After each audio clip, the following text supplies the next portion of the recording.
शिव महापुराण कथा के कथावाचक प्रदीप मिश्रा आज एक अंतर्राष्ट्रीय कथावाचक के रूप में प्रसिद्ध हो चुके हैं और यवतमाल जिले के वनी में आयोजित शिव महापुराण कथा में नागरिकों का जन सैलाब उमड़ा। तो आइए जानते हैं इस आयोजन के संबंध में आयोजकों ने क्या कहा इस खबर में।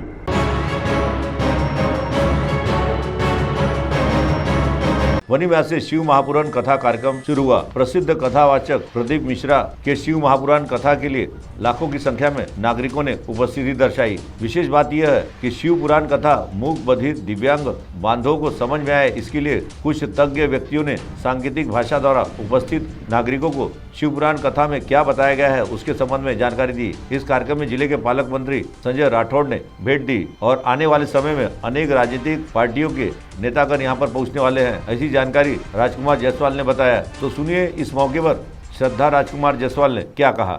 श्री काशी शिव महापुराण का आयोजन तो सिर्फ और सिर्फ इसलिए किया गया कि लाखों भक्तों का सपना पूरा करने के लिए, और वो सपना हम साकार होते हुए देख रहे हैं। इस बात के लिए हम बहुत गर्वित महसूस कर रहे हैं और भगवान का बहुत बहुत शुक्रिया कर रहे हैं कि लाखों भक्त इतने खुश हो रहे हैं।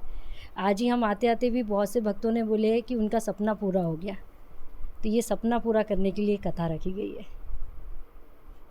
साथ ही आयोजकों में विजय चोरडिया ने भी इस कथा के संबंध में मीडिया को जानकारी दी। शिवाय नमस्तुभ्यम। आज इथे वनीच्या या पावन धर्तीवर आपले आंतरराष्ट्रीय कथावाचक श्री प्रदीपजी मिश्रा यांचं शिव महापुराणचं कार्यक्रम खूपच मोठ्या व्यवस्थेने आयोजन करण्यात आलेले आहे। जवळपास या कथेसाठी 2 लाख फुटाचा पेंडॉल आणि रोज जवळपास 60,000 भाविकांचं सकाळ संध्याकाळचं जेवण आणि त्यांची राहण्याची इथं 30,000 लोक जे स्थायी इथं झोपणार आहे, बाहेरगावून आलेले आहे, त्यांची व्यवस्था रात्रीच्या वेळेस त्यांना थंडी असते तर त्यांना पांघरण वगैरेची व्यवस्था पूर्णपणे खूपच सुंदररित्या इथे केलेली आहे।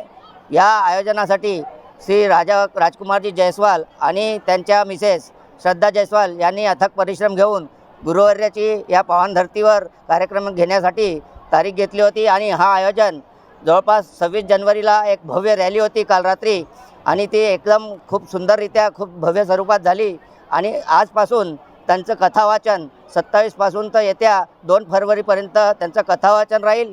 यासाठी आज इथे जवळपास आजच्या अंदाजाने 2-1 लाखांची लोकांची इथं भव्य उपस्थिती होती। हा कार्यक्रमाच्या माध्यमातून अनेकांचे भाविकांचे जे काही त्यांचे विषय आहे मनातले ते पूर्ण होईल।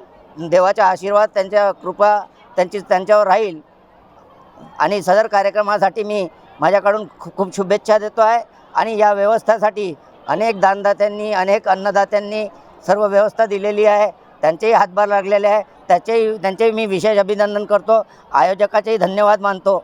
CTV के लिए हमारे प्रतिनिधि दिलदार शेख की रिपोर्ट।